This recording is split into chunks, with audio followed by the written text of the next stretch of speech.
بسم اللہ الرحمن الرحیم۔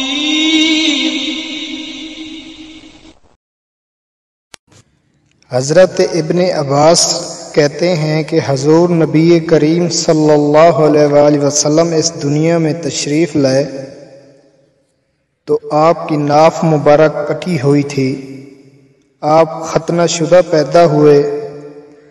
عبد المطلب یہ دیکھ کر بے حد حیران ہوئے اور خوش بھی۔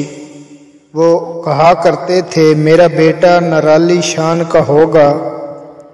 آپ کی پیدائش سے پہلے مکہ کے لوگ خشک سالی اور قحط کا شکار تھے، لیکن جو ہی نہیں آپ کی دنیا میں تشریف لانے کا وقت قریب آیا، بارشیں شروع ہو گئیں، خشک سالی دور ہو گئی، درخت ہرے بھرے ہو گئے اور پھلوں سے لد گئے، زمین پر سبزہ ہی سبزہ نظر آنے لگا۔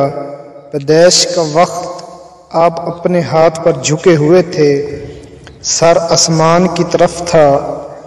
ایک روایت کے الفاظ یہ ہیں کہ گھٹنوں کے بل جھکے ہوئے تھے، مطلب یہ کہ سجدے کی سی حالت میں تھے۔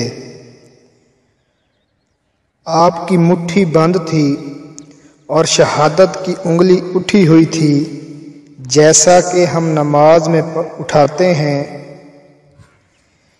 حضور انور صلی اللہ علیہ وآلہ وسلم فرماتے ہیں جب میری والدہ نے مجھے جنم دیا تو ان سے ایک نور نکلا، اس نور سے شام کے محلات جگمگا اٹھے۔ آپ کی والدہ سیدہ آمنہ فرماتی ہیں محمد کی پیدائش کے وقت ظاہر ہونے والے نور کی روشنی میں مجھے بصرہ میں چلنے والے اونٹوں کی گردنیں تک نظر آئیں۔ ایک بزرگ رحمۃ اللہ علیہ نے لکھا ہے کہ جب آپ پیدا ہوئے تو آپ نے اللہ کی تعریف کی، اللہ تعالیٰ سب سے بڑے ہیں، اللہ تعالیٰ کی بے حد تعریف ہے اور میں صبح شام اللہ کی پاکی بیان کرتا ہوں۔ آپ کی ولادت کس دن ہوئی، اس بات پر سب کا اتفاق ہے کہ وہ پیر کا دن تھا۔ آپ صبح فجر طلوع ہونے کے وقت دنیا میں تشریف لائے۔ تاریخ پیدائش کے سلسلے میں بہت سے قول ہیں۔ ایک روایت کے مطابق 12 ربیع الاول کو پیدا ہوئے، ایک روایت 8 ربیع الاول کی ہے۔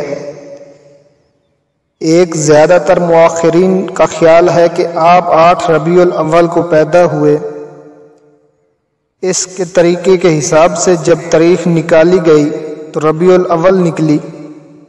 مطلب یہ کہ اس بارے میں بالکل صحیح بات کسی کو معلوم نہیں۔ اس پر سب کا اتفاق ہے کہ مہینہ ربیع الاول کا تھا اور دن پیر کا۔ یہ بھی کہا جاتا ہے کہ آپ کو پیر کے دن ہی نبوت ملی، پیر کے روز ہی آپ نے مدینہ منورہ کی طرف ہجرت فرمائی اور پیر کے روز ہی آپ کی وفات ہوئی۔